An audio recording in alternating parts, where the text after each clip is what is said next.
Olá, eu sou Brisa Sócio e esse é mais um vídeo Momento Leitura e hoje eu vou falar de Alexandre o Grande, também conhecido como Alexandre Magno e também conhecido como Alexandre III.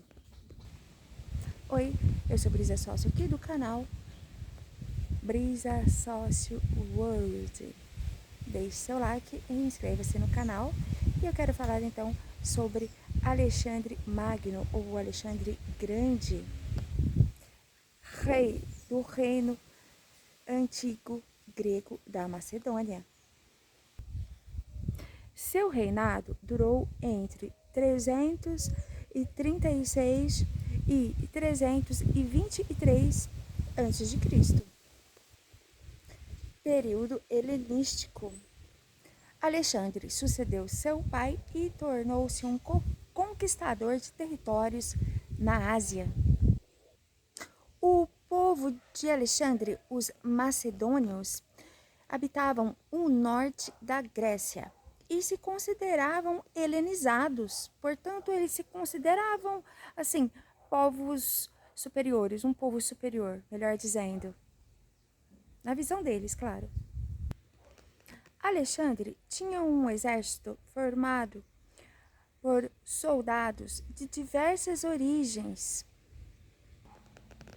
Juntamente com estes soldados, ele partiu para a campanha de conquista da Ásia. Com Alexandre, a Macedônia, que era um reino periférico da Grécia, passou então a ser um império que helenizou toda a região. Bom, agora vamos falar um pouco dos persas, do povo persa. Aquele povo, justamente o povo que Alexandre o Grande, juntamente com o seu exército, conquistou. Bem, os persas viviam nas terras onde hoje é o país chamado Irã. Então, naquela época, né, antes de Cristo, o Irã, ele na época não era o país chamado Irã, e sim era o povo persa que vivia ali. Bom, quem que era esse povo? Eles eram pessoas que eram expatriadas e também povos árabes do Golfo Pérsico. Então, recapitulando, os povos expatriados ao redor desse território onde hoje é o Irã, vivia povos das mais diversas, né, etnias, como os sírios, os turcos, e então esses povos, caiu aqui, juntamente com os povos árabes ali do Golfo Pérsico, formaram então o povo persa daquela época, né, na antiguidade clássica. Bom, vale dizer que a religião dos persas era o zoroatrismo. Bom, já a religião de Alexandre o Grande era a religião do povo grego, do povo persa, que era aquela religião politeísta, que acreditava em vários deuses e deusas. Olha que curioso, o Alexandre o Grande acreditava que era filho de Zeus. Isso mesmo, gente, Zeus, que é o nome de um dos principais deuses. Deuses que eu digo é com D minúsculo, né? Então, deuses da Grécia Antiga. Então, ele achava que era filho simplesmente de Zeus. E essa crença tornava o Alexandre um herói praticamente divino. E isso vinha de dentro dele. Essa opulência e essa crença, né? E isso transmitia para os demais. Bem, só que na verdade, o Alexandre o Grande era filho de Filipe II da Macedônia.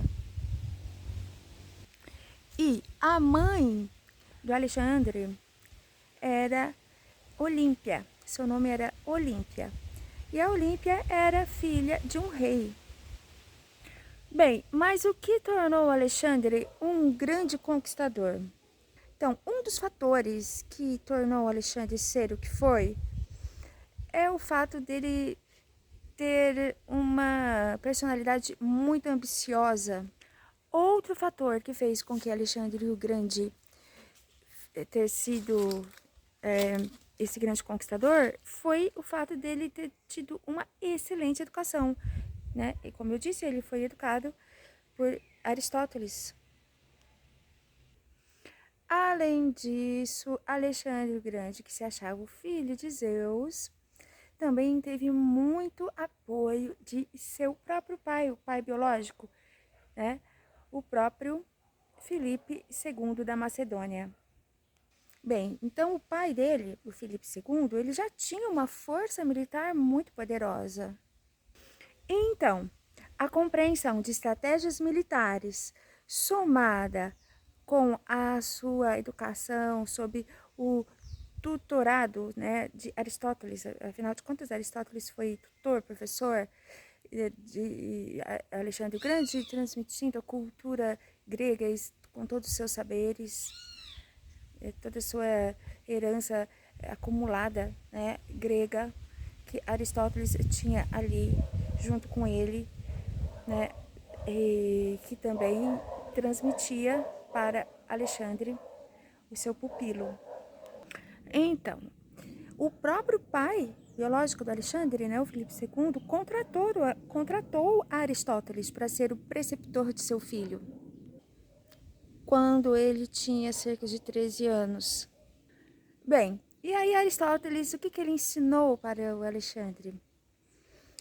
Ensinou biologia, matemática, física, e deve ter ensinado muito, muito mais, né? Ensinado não, né?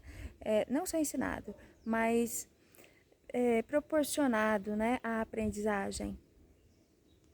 Bem, Filipe II morreu tragicamente, e aí, quando Alexandre o Grande tinha 20 anos, ele assumiu o poder, muito bem preparado, por sinal.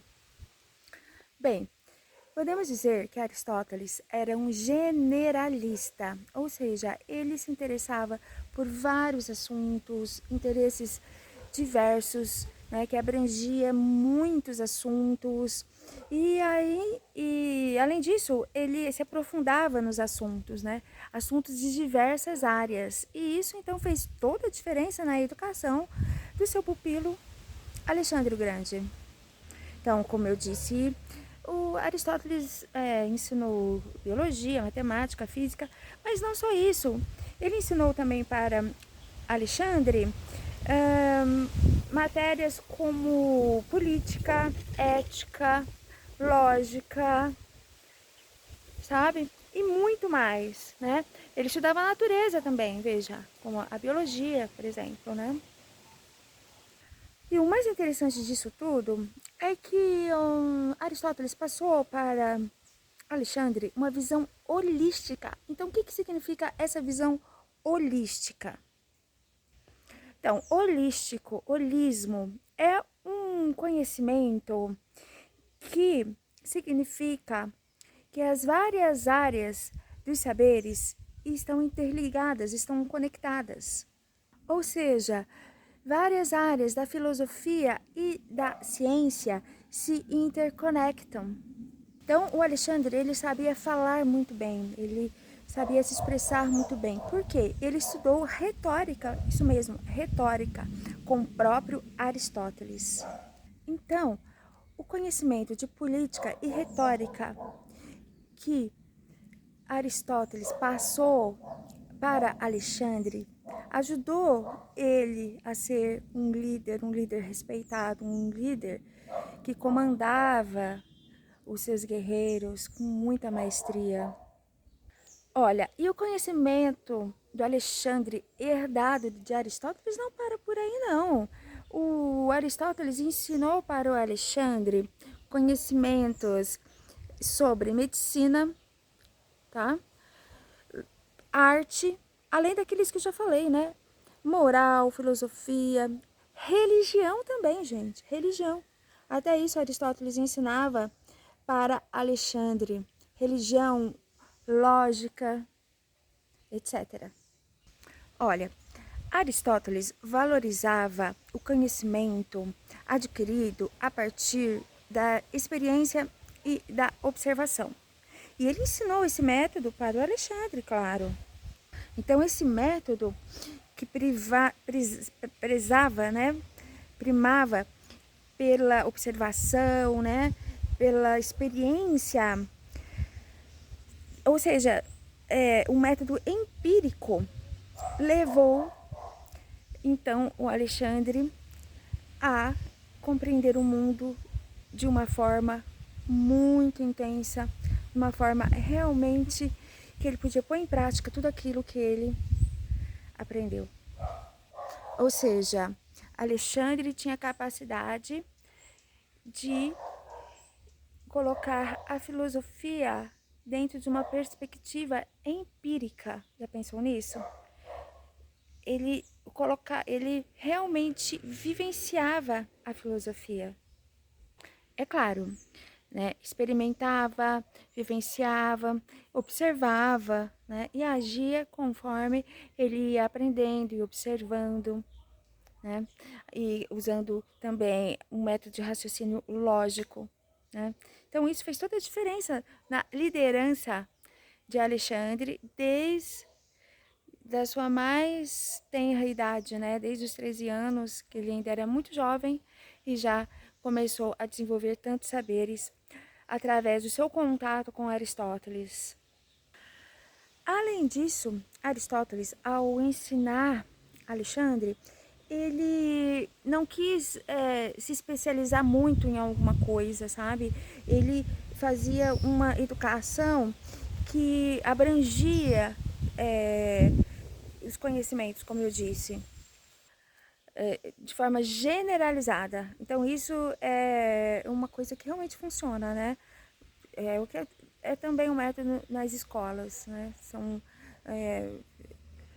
Os saberes são passados para os estudantes de forma generalizada inicialmente, só depois que pode ser aprofundado, depois que o estudante faz a opção, né, por seguir uma linha de estudos ou por ser realmente um pesquisador ou um estudante. Mas no caso do Alexandre não, ele foi um imperador, um conquistador, um rei que conquistou um vasto império.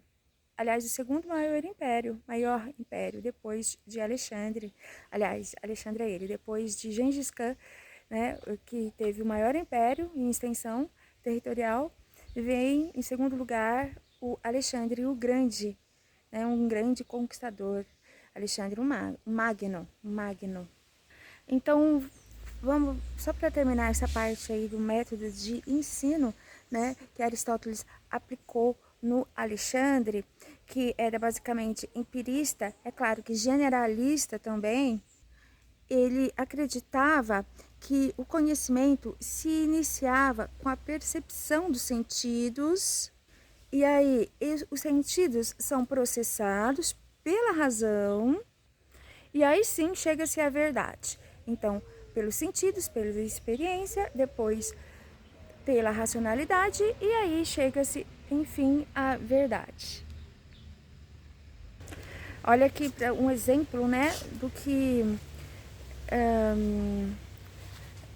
Alexandre o Grande colocou em prática o que ele aprendeu com Aristóteles. Ele dizia assim, ó: o céu não tem dois sóis e a Ásia não tem dois reis.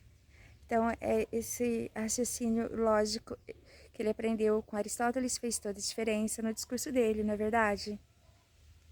Então, essa frase coloca o Alexandre como um único líder legítimo e também um único a liderar o vasto Império Asiático.